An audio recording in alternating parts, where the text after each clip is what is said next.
नमस्कार दोस्तों, हमारे YouTube चैनल शर्वरी के कथारंग में आपका स्वागत है। आज के वीडियो में हम जानेंगे रिश्तों के बारे में चाणक्य जी क्या कहते हैं।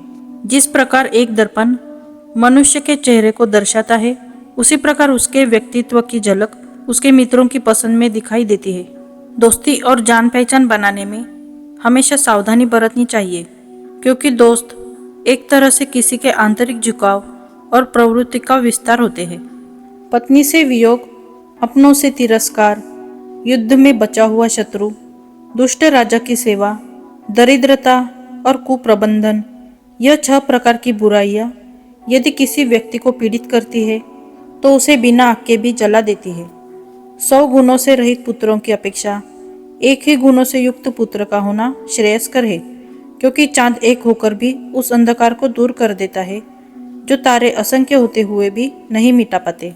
पहले 5 साल अपने बच्चे के साथ दुलारे की तरह व्यवहार करें। अगले 5 साल तक उन्हें डांटो। जब तक वे 16 वर्ष के नहीं हो जाते, तब तक उनके साथ एक मित्र की तरह व्यवहार करें। आपके बड़े हो चुके बच्चे आपके सबसे अच्छे दोस्त हैं। एक अच्छी पत्नी वह है जो सुबह अपने पति की सेवा एक माँ की तरह करती है, दिन में उसे बहन की तरह प्यार करती है और रात में एक वेश्या की तरह उसे प्रसन्न करती है। एक दुष्ट पत्नी, एक झूठा मित्र, एक दुष्ट नौकर और एक घर में एक नागिन के साथ रहना मृत्यु के अलावा और कुछ नहीं है। बराबरी वालों में मित्रता पनपती है। राजा के अधीन सेवा सम्मानीय होती है। सार्वजनिक व्यवहार में व्यवसाय होना अच्छा है और एक सुंदर महिला अपने घर में सुरक्षित रहती है। जिस प्रकार सुगंधित पुष्पों से लदा वृक्ष सारे वन में सुगंध फैलाता है, इसी प्रकार एक योग्य पुत्र पूरे परिवार, समुदाय और देश का नाम रोशन करता है। जिसका पुत्र उसका आज्ञाकारी है, जिसकी पत्नी का आचरण उसकी इच्छा के अनुरूप है और जो अपने धन से संतुष्ट है, उसका स्वर्ग यही पृथ्वी पर है। बुरे साथी पर भरोसा ना करे और ना ही साधारण मित्र पर भी भरोसा करे, क्योंकि अगर वह आपसे नाराज हो जाए तो वह आपके सारे राज खोल सकता है। आइए अब सुनते हैं चाणक्य नीति में कही गई बातें। भगवान लकड़ी या पत्थर या मिट्टी की मूर्तियों में नहीं रहते हैं। उनका वास हमारी भावनाओं में, हमारे विचारों में है। यह केवल इस भावना से है कि हम इन मूर्तियों में भगवान को विद्यमान मानते हैं। शिक्षा सबसे अच्छी मित्र है। शिक्षित व्यक्ति का हर जगह सम्मान होता है। शिक्षा सुंदरता और यौवन को हरा देती है।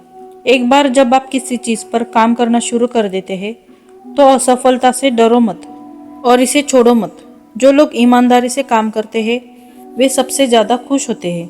धन, मित्र, पत्नी और राज्य तो वापस मिल सकता है, लेकिन यह शरीर खो जाने पर फिर कभी प्राप्त नहीं हो सकता। विनम्रता आत्मनियंत्रण के मूल में है। एक उत्कृष्ट बात जो एक शेर से सीखी जा सकती है वह यह है कि एक आदमी जो कुछ भी करने का इरादा रखता है उसे पूरे दिल और जोरदार प्रयास के साथ करना चाहिए। जिस तरह एक सूखा पेड़ आग लगने पर पूरे जंगल को जला देता है, उसी तरह एक दुष्ट पुत्र पूरे परिवार को नष्ट कर देता है। सांप के दांत में, मक्खी के मुंह में और बिच्छू के डंक में जहर होता है, परंतु दुष्ट उससे तृप्त होता है। भाषण की पवित्रता मन की, इंद्रियों की और एक दयालु हृदय की आवश्यकता होती है, जो दिव्य मंच पर उठने की इच्छा रखता है। फूलों की सुगंध हवा की दिशा में ही फैलती है, लेकिन एक व्यक्ति की अच्छाई हर दिशा में फैलती है। व्यक्ति को अधिक ईमानदार नहीं होना चाहिए। सीधे पेड़ पहले काटे जाते हैं और ईमानदार लोगों पर पहले शिकंजा कसा जाता है। चाणक्य नीति के अनुसार औरत को कोई समझ नहीं सकता। दूसरों की गलतियों से सीखे। आप उन सभी को स्वयं बनाने के लिए पर्याप्त समय तक जीवित नहीं रह सकते। एक अकेला चंद्रमा अंधेरे को दूर करता है तो कई तारे भी मिलकर नहीं कर सकते।